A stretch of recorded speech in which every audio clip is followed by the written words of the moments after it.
displaying the glory of God's creation by visiting every state park, national park, and national forest in the contiguous 48 states. Welcome to Parking Full Time with Big Dave the Parker.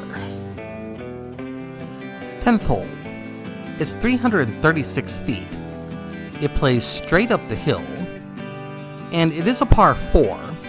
Normally I would say that par is a little high for a hole of this length, but you'll notice that this hole is heavily wooded, as most holes are on this course, and also it plays straight uphill. And so given those two factors, the par is actually pretty reasonable for this hole. This hole is significantly harder than any of the par 3s from the front 9, just in absolute terms. I do want to welcome you back to Parking Full Time. I am Big Dave, the Parks Professor. There is the basket and the view back to the tee. 11th hole is 358 feet. It plays parallel to the previous hole, and therefore it plays back downhill. It is another par 4, although the fairway here is actually one of the wider fairways we've seen so far.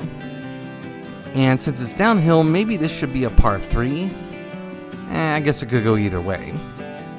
I do like the two long holes here to start the back 9. That adds some variety to a course that really hasn't had a lot of variety so far. We are at Fort Yargo State Park, by the way. We are between Athens and Atlanta, Georgia, so we are east of Atlanta, but west of Athens. There's the 11th basket. Now, to get to the 12th tee, you have to walk behind the basket here at 11, and then turn right on a walking trail, and go under a power line, and then look to the right to find the 12th tee. That's the only real route finding issue that I had when I played here. 12th hole is 280 feet. It's a par 3. It's a gradual dogleg to the right, and it's one of the more open holes we've played so far, although there is a lot of grass and greenery here on the edges of the fairway. I would like this hole a little bit better if they'd clear away some of that grass.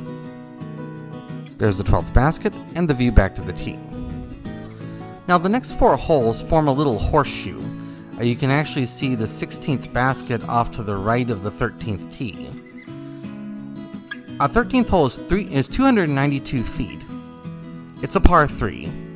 It's fairly flat and also fairly tight. In fact, all 4 of these holes are pretty flat and pretty tight. You can see the rough on either side of the fairway here. The rough on this course really is quite rough. It's pretty dense, and there's some poison ivy mixed in there. And with all of the trees on this course, you're probably going to end up in the rough at least a couple of times. 14th hole is 248 feet.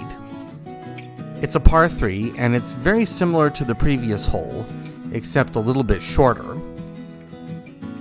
I've talked a little bit about the rough. Also, 3 of the tee signs on this course were missing when I played here, and one of the baskets was damaged. It cost $9 to play here, and so the thought did occur to me, with such a high fee, why they can't maintain this course a little bit better than they do. So that's one of the downsides to playing here. Now we're playing back in the opposite direction, and we're slightly higher on the hillside. 15th hole is 255 feet. It's another par 3. There's a mando directly in front of the tee that forces you to play to the right, although the woods to the left are dense enough that I don't think I would want to try to shortcut this dogleg and throw that direction anyway. You can see a picnic shelter uphill there to the left. They have very nice amenities here at this park. Some very good hiking trails as well. There's the view back down the 15th fairway. 16th hole completes the little horseshoe, and it's also one of the easier holes on this course. It's 238 feet. It's slightly downhill. It's a par 3, and it's a slight dogleg to the right, but there's enough space between the trees here that a good throw should set up a good birdie opportunity on this hole. Now to get to the 17th tee, you have to go behind the basket and then uphill to the left. The 17th tee is up by the picnic shelter we saw back on number 15. 17th hole is the longest hole on this course. It's 480 feet. It's slightly downhill. It is a par 4.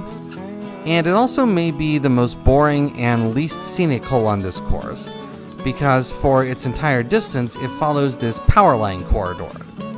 And so the only obstacles really directly between the tee and the basket on this hole are these power line poles. I captured this video on Thursday, May the 4th, and the temperature here was a very pleasant 68 degrees. When I came here, it was an absolutely gorgeous late spring day here in northern Georgia when I came and played this course and captured this video. You see the basket coming up here. They could have made this hole a little more interesting by moving the basket into the trees a little bit. But no, they stick it right in the middle of the power line corridor. We're back into the woods now for the final hole. 18th hole is 250 feet. It's gradually uphill, and it's a par 3. There are some things to like and some things not to like about this course. I like the scenery. I like the challenge. I like the nice parkland setting. Some things I don't like the rough. The rough is a little too rough here. And also, I don't like the fees. It costs $9 to play here. That seems too high to me. That was the restroom building you saw behind the basket there, by the way. That's the end of the course. Thank you for watching. Have a great afternoon. Take care, and Lord bless.